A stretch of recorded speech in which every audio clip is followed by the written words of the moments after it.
راحت باشه که پوچ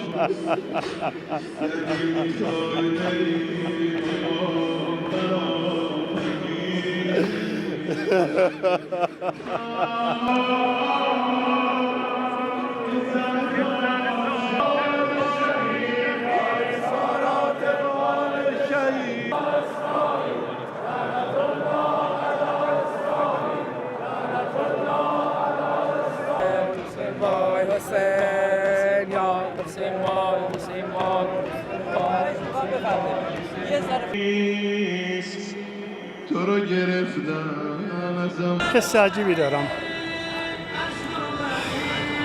من زمانی که پدرم فوت شد اینقدر گریه نکردم زمانی که حضرت آقا شهید شدم.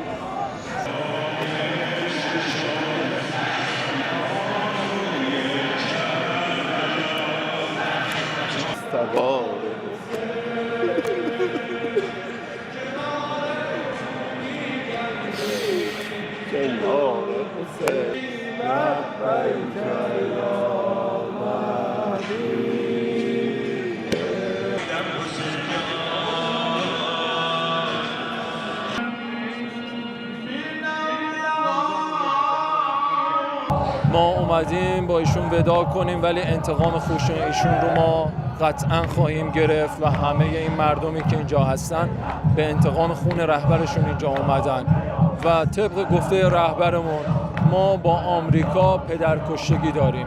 هیچ وقت رابطه ما و آمریکا خوب نخواهد شد.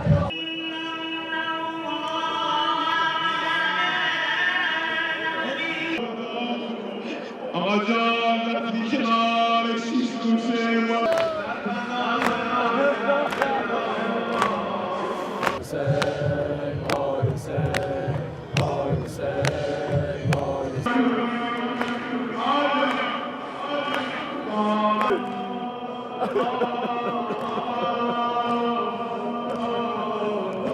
حس خودمون همه ناراحت، همه غمزده هستیم از دست دادن رهبر و با تمام توانمون تلاش میکنیم برای انتقام خون رهبر.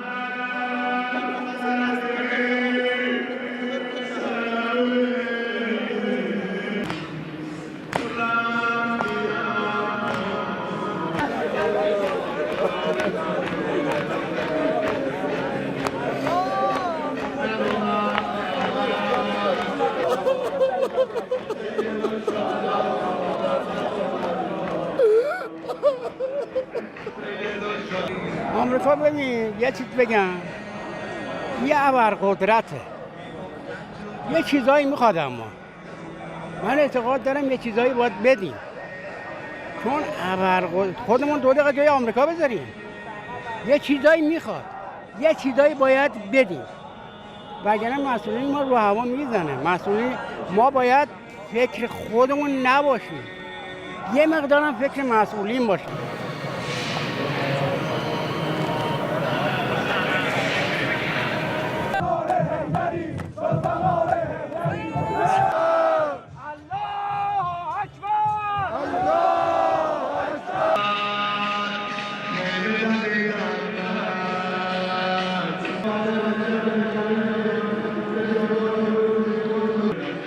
گفتی که داشت را یک